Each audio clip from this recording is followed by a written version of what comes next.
मौजूद है वसीम कुरैशी साहब जो इस टाइम नजीबाद की कहें या यूपी बिजनौर के आसपास की शान बनी हुई हैं। जी हाँ, हम बात कर रहे हैं एक्टर भी कह सकते हैं आप, और खिदमत के नाम पे जो है इस टाइम सबसे ज़्यादा अगर कोई नजीबाबाद में मेहनत कर रहा है तो वसीम कुरैशी नाम युवाओं में सबसे ज़्यादा है। इलेक्शन की तैयारी कैसी चल रही है भाई? देखिए, मेरी तरफ से पूरी तैयारी इलेक्शन की और पूरी जोश शोर से पूरी जान लगा के मैं अपनी तैयारी में लगा हूँ।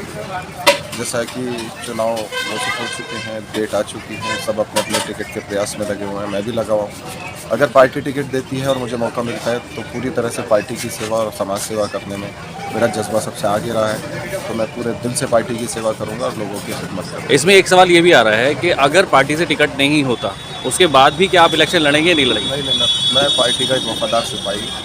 अगर मुझे पार्टी इस लायक नहीं समझती या मुझे टिकट नहीं होता तो मैं किसी भी कीमत पे कोई चुनाव नहीं लड़ूंगा, निर्दलीय चुनाव नहीं लड़ूंगा। जो पार्टी का फैसला होगा सराहनीय। उसमें ये चीज़ है कि जिस तरह से आप खिदमत कर रहे हैं नजीबाबाद में, जिस तरह से आपने 2 एम्बुलेंस दी, एम्बुलेंस के अलावा जो है लगातार आप राशन बांट रहे हैं या जहाँ भी जिसको भी जिस तरह से ज़रूरत पड़ रही है आप मदद कर रहे हैं, तो इस तरह से जनता में एक उम्मीद जग गई है वसीम कुरैशी नाम को लेकर। अगर उसमें अगर मान लीजिए जैसे किसी के चलते बीजेपी में अगर टिकट नहीं हो पाती और आप इलेक्शन नहीं लड़ते तो बहुत लोगों की आपसे उम्मीद टूट जाएगी। मेरी ये खिदमत ऐसे ही चलती रहेगी, इसके लिए मुझे चुनाव की ज़रूरत नहीं है। चुनाव में हारने और जीतने की ज़रूरत नहीं है।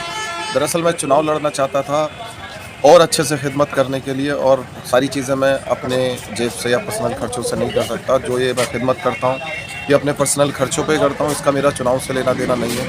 और इंशाल्लाह चुनाव का हिस्सा रहूँ या ना रहूँ, मेरा ये खिदमत का जज्बा, मेरे जो पर्सनल खर्चों पे मैं एम्बुलेंस हो या गरीब लोगों का राशन हो या बीमारों के इलाज हो या फिर गरीब लड़कियों की शादियों में दहेज देना हो, ये खिदमत का मतलब जो है मेरा सिलसिला हमेशा चलता है। एक चल रहा था टीबी को लेकर, टीबी में लोग कुछ लोगों जो है टीबी पेशेंट होते थे उन्हें गोद लेते थे, मगर आपने तो जो है ना 200 लोगों को गोद लेने की बात कर दी, आपने पूरे परिवार को गोद लेने की बात कर दी। परिवारों की राशन की जिम्मेदारी अभी ली है और इंशाल्लाह अगर फ्यूचर में अल्लाह ने और साहिब माल रखा और हैसियत मेरी हुई या मेरे अंदर हिम्मत हुई तो ये 2000 परिवार, अगर 10,000 की ज़रूरत हुई तो 10 होंगे, 20 हुई तो 20 होंगे, जितनी मेरी कैपेसिटी बढ़ती रहेगी वैसे इन परिवारों की जिम्मेदारी मैं राशन की लेता रहूँगा। अच्छा, युवा जो है आपको लेके एक जो है जैसे आप बॉलीवुड में भी हैं तो आप जो है लगातार एक्टरों के साथ भी हैं और आपकी मूवी भी आ रही है, तो उसमें ये भी जैसे यूपी की अगर बात करें, बिजनौर के आसपास की बात करें, तो युवा भी चाहता है कि वो बॉलीवुड में आगे बढ़ना चाहे, तो आगे आने वाले टाइम में ऐसा कोई फ्यूचर है उन लोगों का?